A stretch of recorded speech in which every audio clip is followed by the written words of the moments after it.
Assalamualaikum warahmatullahi wabarakatuh. Perkenalkan kami dari kelompok 4, yang mana kami akan, sebentar. Assalamualaikum warahmatullahi wabarakatuh. Perkenalkan kami dari kelompok 4, yang mana kami ingin mempresentasikan hasil observasi kami yang telah kami lakukan di lapangan bersama dengan atlet, yaitu dengan kami sendiri beranggotakan, bentar, maaf, ada gangguan. Oke.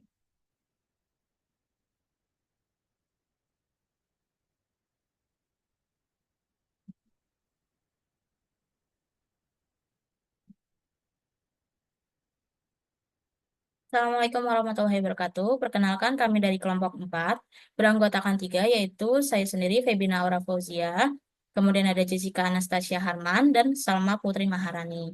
Tujuan kami membuat presentasi ini untuk menampilkan hasil observasi kami yang telah kami lakukan di lapangan bersama 2 orang atlet, yaitu cabang olahraga voli. Nah, cabang olahraga voli itu apa? Cabang olahraga voli merupakan olahraga yang dimainkan oleh 2 tim yang saling berhadapan dengan masing-masing tim terdiri dari 6 pemain. Tujuannya yaitu dari tim sendiri itu untuk memenangkan pertandingan dengan menyerang dan mencetak poin pada setiap rally. Pertama kali ditemukan oleh William G. Morgan yang merupakan instruktur olahraga. Kemudian nama voli sendiri diberikan oleh Morgan dengan sebutan Mintonet. Kemudian diberikan saran yang menjadi voli atau volleyball oleh Dr. Hazlitt.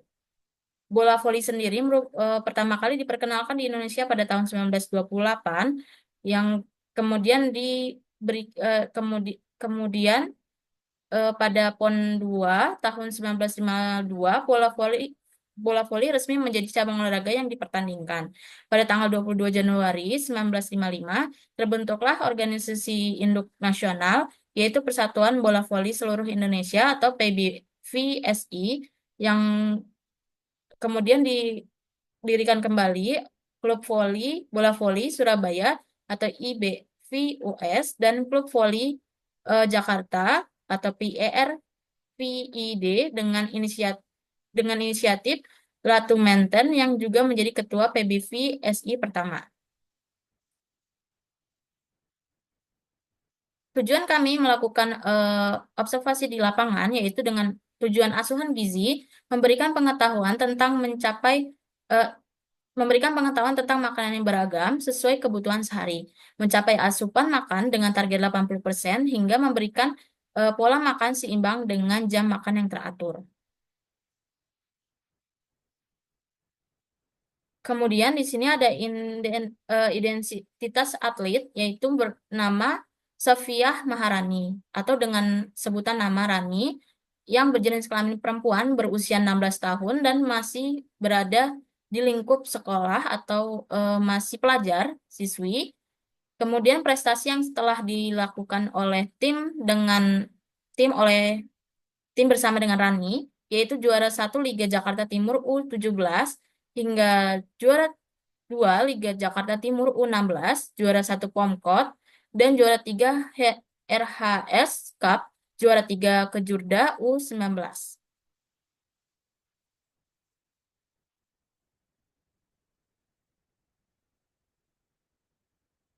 Kemudian di sini ada hasil antropometri yang telah dilakukan.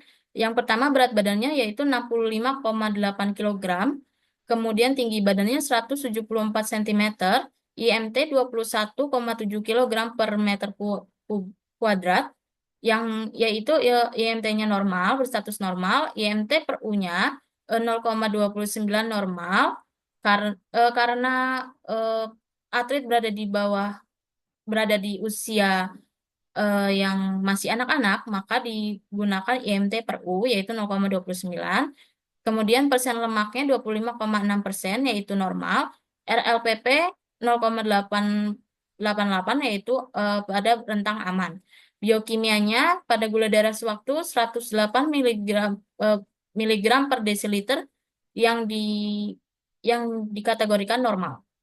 Kemudian ada riwayat penyakit di mana Rani sendiri memiliki penyakit tiroid 4 tahun dari kelas 6 SD, tetapi tidak mengganggu aktivitasnya. Ada cedera di ankle jika melebihi batas latihan rentan kambuh, kemudian eh, memiliki riwayat mens kurang teratur, dapat terjadi 2 kali dalam sebulan, memiliki jam makan yang tidak teratur, dan hanya makan dengan satu jenis protein hewani.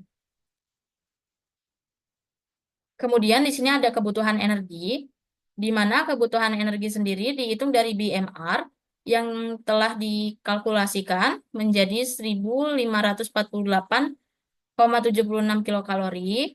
Kemudian eh, kemudian ditambahkan dengan SDA yaitu 154,876 kilokalori dan dihasilkan total terakhirnya itu 2891 kilokalori. Karena atlet melakukan latihan selama 6 hari dengan rutinitas 180 menit per hari, yaitu kurang lebih 3 jam, maka dikalikan dengan faktor latihannya bola voli, yaitu pada pada berat 60 kilo, yaitu 3, kita ambil 3 kilokalori, kemudian didapatkan hasil akhirnya yaitu 3.386 kilokalori.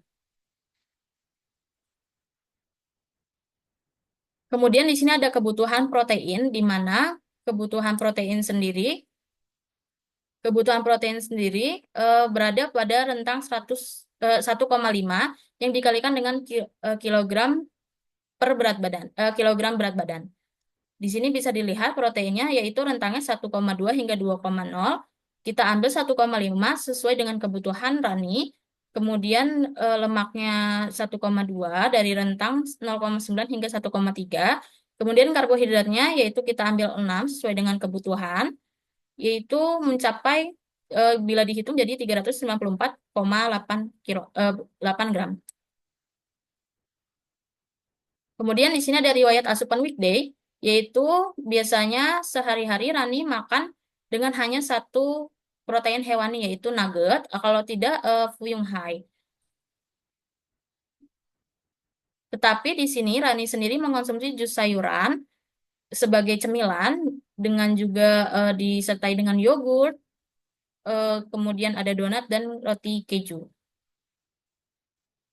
Kemudian Rani sendiri sering meminum susu penambah tinggi badan, yaitu susu Seiko, yang menghasilkan jumlah yaitu 1.845 pada energi, kemudian protein 69,338, kemudian lemaknya 33,69, dan karbohidratnya 206,78. Di sini ada riwayat weekend, eh, di mana Rani sendiri masih memakan satu jenis makanan yaitu nugget, tetapi tetap disertai dengan jus sayuran buah. Dan kebiasaan Rani sendiri sering makan selingan yang tinggi kalori.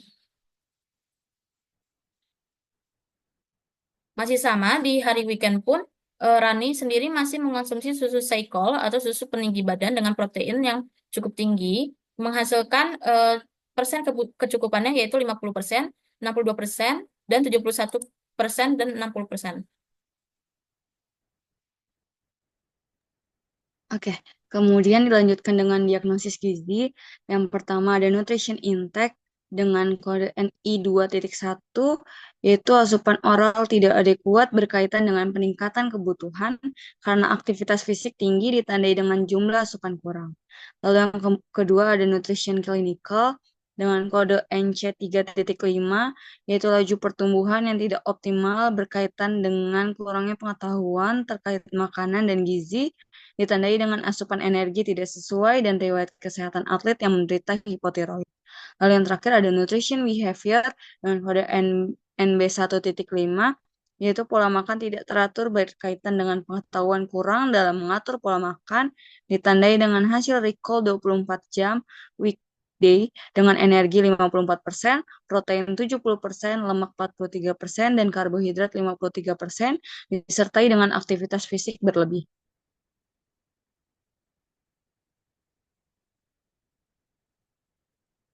Kemudian ada intervensi gizi. Intervensi diberikan pada fase persiapan dengan bentuk makanan biasa yang diberikan 3 kali makanan utama serta 3 kali selingan dalam sehari. Tujuan diet yang kami lakukan yaitu memberikan pengetahuan tentang makanan yang beragam sesuai kebutuhan sehari. Lalu yang kedua mencapai asupan makan dengan target 80%. Dan yang terakhir memberikan pola makan seimbang dengan jam makan yang teratur.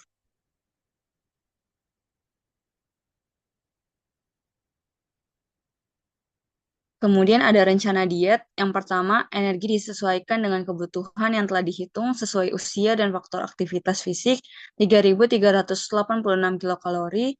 Kemudian yang kedua ada protein 1,5 gram per kilogram berat badan dengan total 99 gram.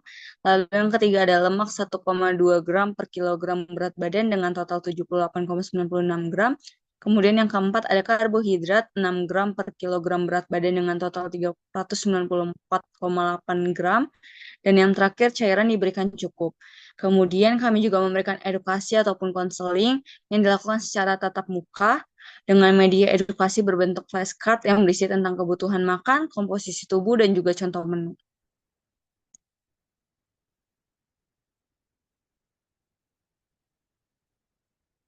Adapun bentuk dari edukasi gizi yang kami berikan yaitu berupa flashcard yang berisi dari data diri, data antropometris serta BIA, kemudian perhitungan kebutuhan energi atlet, terus perhitungan kebutuhan cairan, kemudian hasil recall dari atlet selama 1 kali 24 jam, kemudian data biokimia.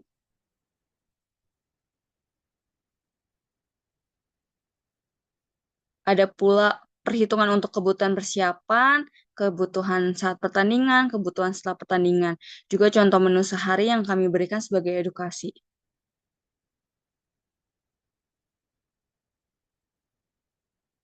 Seperti yang kami bilang di riwayat tadi, kalau Rani ini punya riwayat tiroid, maka dari itu kami menambahkan edukasi, yaitu memberikan edukasi mengenai makanan yang dibatasi untuk tidak mengkonsumsi makanan yang mengandung goitrogenik agar tidak menghambat pengambilan iodium dalam tubuh.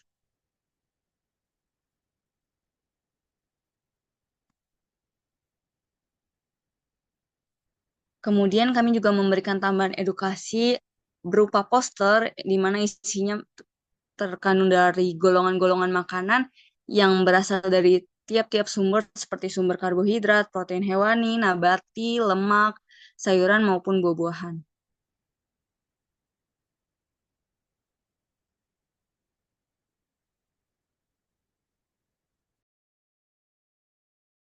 Selanjutnya ada meal plan. Meal plan hari pertama yang telah kita susun, di makan paginya ada sandwich, dilanjutkan dengan snack pagi yaitu jus melon dan bakpao daging. Di makan siangnya ada nasi, perkedel dengan tumis kangkung udang. Di snack sorenya diberikan yogurt dan makan malamnya ada nasi, soto ayam, dan tempe goreng. Dimakan di snack malamnya ada salad sayur dan susu sekol yang biasanya dia konsumsi eh, setiap malamnya dengan persen asupan kalorinya 80%, 110% protein, 102% lemak, dan 99% karbohidrat.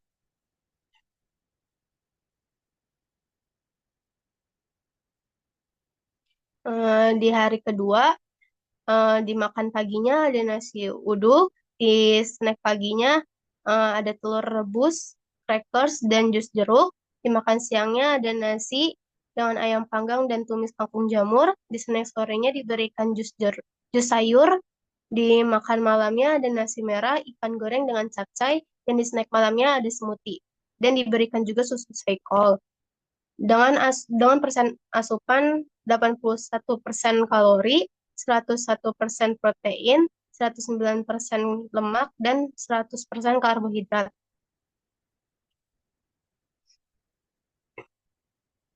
Selanjutnya di hari ketiga dimakan paginya diberikan lontong sayur, di snack paginya ada siomay, dimakan siangnya nasi dengan gulai cumi dan tumis jagung putrem, di snack sorenya kue lapis Surabaya, jus jeruk, dan dimakan malamnya miso un goreng, di snack malam ada salad alpukat dan diberikan juga susu sekol, dengan persen asupan 83% kalori, 99% protein, 110% lemak, dan 105% karbohidrat. Di hari keempat, dimakan paginya ada avocado tots, dan di snack paginya ada sawi gulung dan diberikan buah. Dimakan siangnya ada nasi goreng dengan ikan lele goreng, tempe goreng, dan tumis kangkung, dan diberikan juga buah. Di snack sorenya ada pisang goreng. Dimakan malamnya ada nasi putih dengan daging sapi lada hitam, dan diberikan juga vegetable mix yang berisi wortel, kacang polong, dan jagung. Di snack malamnya ada makaroni skutel, buah, dan juga susu seikel. Dengan persen asupan 82% kalori, 99% protein, 110% lemak, dan 103% karbohidrat. Selanjutnya di hari kelima, dimakan paginya ada nasi goreng, dilanjutkan dengan snack pagi, yaitu donat dan susu Milo. Dimakan siangnya ada mie ayam dan diberikan juga buah. Di snack sorenya ada lumpia dan buah. Dan makan malamnya ada nasi, kentang ati balado, dan juga tumis buncis. Di snack malamnya ada buah dengan susu seikol. Dengan persen asupan 80% kalori, 96% protein, 108% lemak, dan 103% karbohidrat.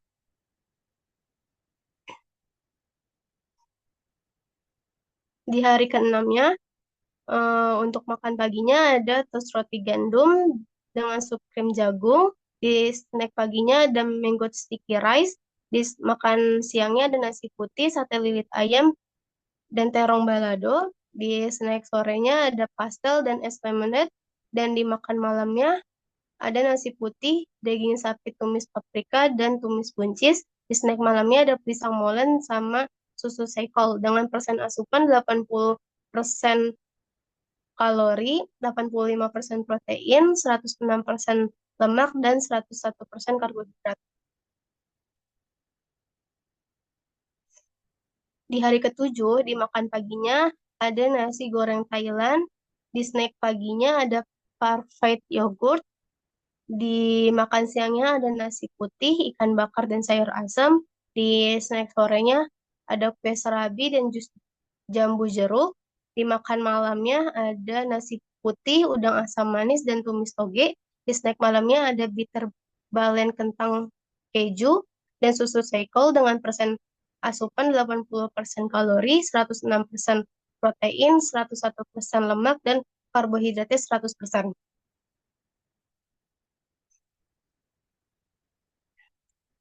Monitoring dan evaluasi. Yang pertama, untuk asupan makanan, waktunya saat kunjungan berikutnya.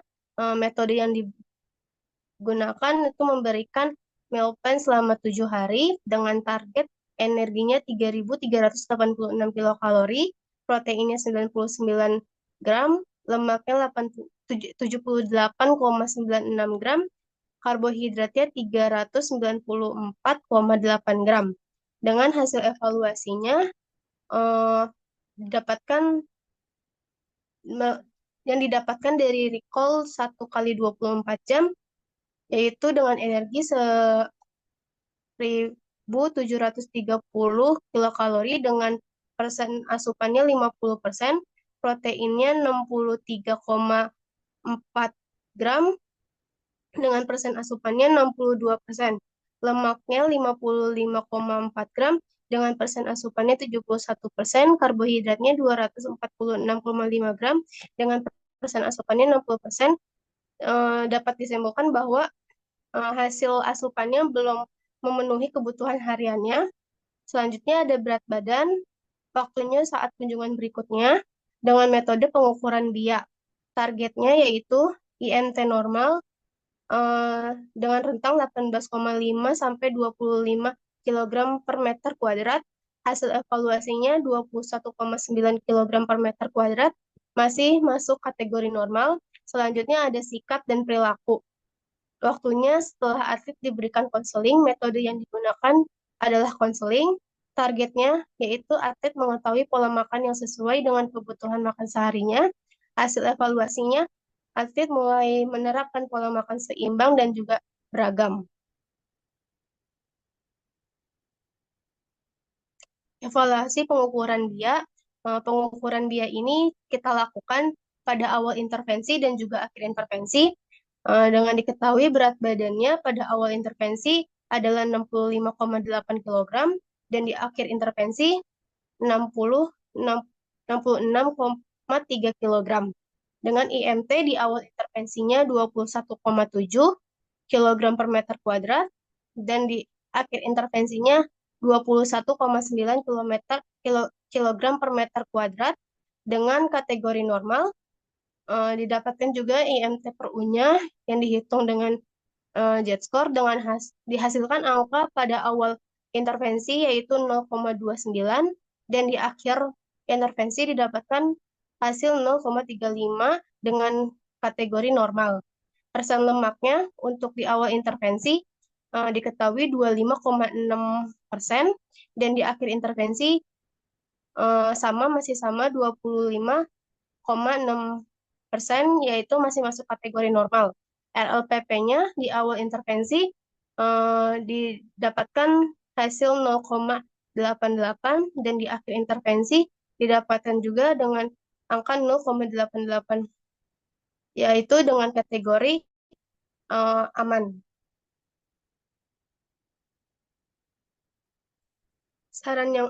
Saran gizi yang diberikan agar atlet dapat memperhatikan asupan yang dapat menghambat penyerapan zat gizi di dalam tubuh, serta juga mengenali keragaman jenis makanan lainnya, dan disertai dengan cairan yang cukup. Atlet juga disarankan untuk dapat memenuhi energi tinggi secara alami untuk memenuhi kebutuhan energi yang disertai dengan aktivitas fisik tinggi.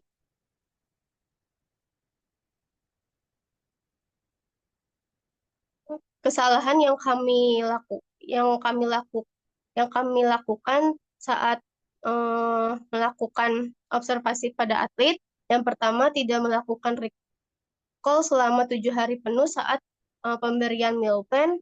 Yang kedua, tidak melakukan pre-test dan post-test.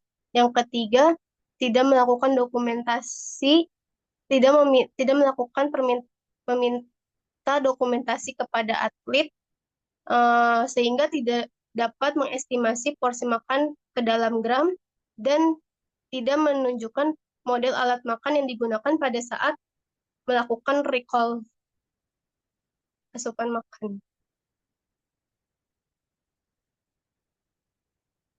Sekian presentasi dari kelompok kami. Kurang lebihnya mohon dimaafkan. Terima kasih. Wassalamualaikum warahmatullahi wabarakatuh.